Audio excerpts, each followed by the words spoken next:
창원의 방은 오후의 빛에 조금씩 물들어 있었다.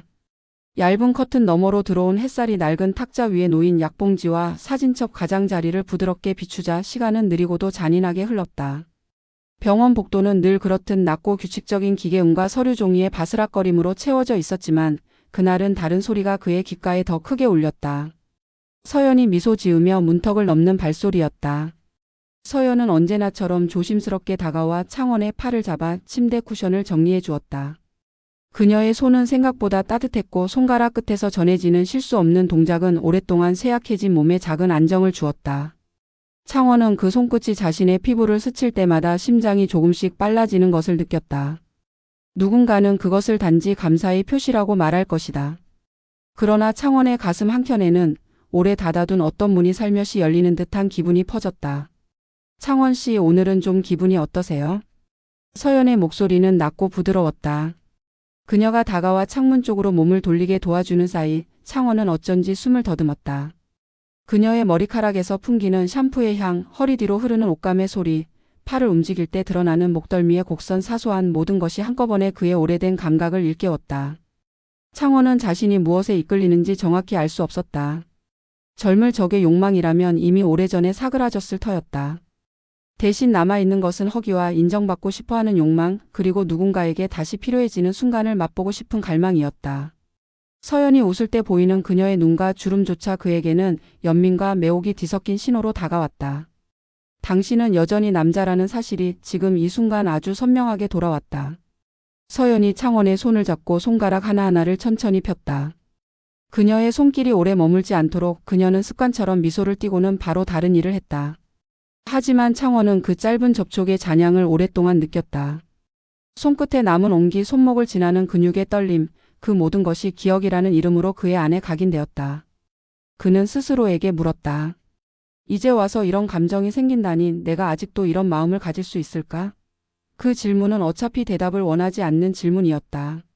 대답을 찾는 순간 그는 이미 위험한 기대로 기울고 있었다. 서연은 전문성이 몸에 밴 사람처럼 행동했다. 약 복용 시간을 체크하고 식사량을 확인하며 필요할 때는 담요를 더 덮어주었다. 하지만 그 행동들 사이사이에 삽입된 작은 친절들이 창원에게는 더 큰 의미로 읽혔다. 예를 들어 그녀가 책장을 정리하다 우연히 그의 오래된 사진첩을 보며 이 사진 속 분은 정말 멋있으시네요 라고 말했을 때 창원은 가슴이 뜨거워졌다. 단순한 칭찬이 아니었다. 그 말 속에는 아직도 나는 누군가의 시선 안에 존재한다는 확인이 담겨 있었다. 어느 날 저녁 서연이 창원의 머리칼을 빗겨주며 낮은 목소리로 과거 얘기를 물었다. 창원은 젊은 시절의 춤, 오래된 라디오의 노래, 잊힌 여행지의 모래 냄새를 떠올렸다.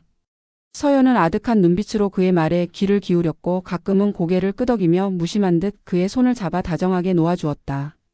그 작은 접촉들은 창원에게는 위안이자 미련이었다. 그는 스스로에게 솔직해지기 싫었지만 마음 깊은 곳에서 일어나는 파동을 멈출 수 없었다. 이루어질 수 없는 관계라는 자각은 언제나 그늘처럼 따라왔다. 창원은 스스로를 속이지 않으려 노력했다.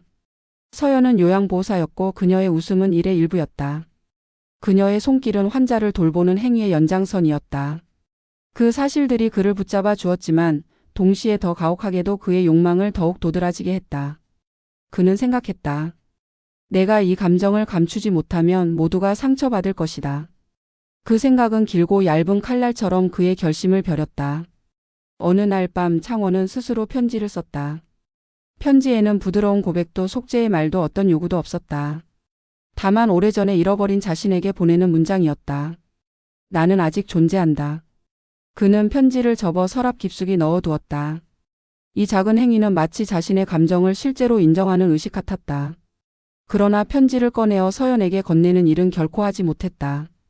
마지막 장면에서 창원은 창문 너머 어둠 속을 한참 바라보다가 조용히 숨을 내쉬었다. 서연은 문을 열고 들어와 인사만 한 뒤 환자의 차가운 이마를 어루만지며 밤일정을 준비했다. 두 사람 사이에는 말이 없었다. 그러나 그 침묵 속엔 온도가 남아 있었다. 온기이자 아픔이었다. 창원은 손을 들어 스스로의 가슴을 쓸어내렸고 그 손에 남아있던 것은 이제 욕망이 아니라 기억이었다. 그는 알았다. 이 방에서 이 시간에 가질 수 있는 것은 단지 서로의 인정과 짧은 위안뿐이라는 것을. 이루어질 수 없는 어떤 것이 사람을 더 오래, 더 선명하게 기억하게 만든다는 것을. 문득 창원은 자신에게 속삭였다. 이것으로도 충분할까? 대답은 바깥 어둠 속에 가만히 흩어졌다.